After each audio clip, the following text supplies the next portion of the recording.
CooKing Hunry Vietnamese iced coffee. For this, you'll need condensed milk, coffee and ice. More than that. Ladies and gentlemen, step 1 to any good cooking video will require you to put on a song. You'll need a cocktail shaker, but a protein shaker works fine. Step 2, mix the coffee.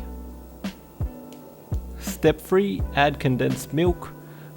I like to use 3 teaspoons of condensed milk to 2 shots of coffee because I have a swiggity sweet tooth. Step 4, use both hands to put ice into both the cocktail shaker and the glass that you'll be pouring the iced coffee into. Make sure you keep both hands in frame and make it look as awkward as you can. Step 5, cut the video. Step 5, shake vigorously with both hands. Step 6, pour that bad boy out and Bob's your uncle.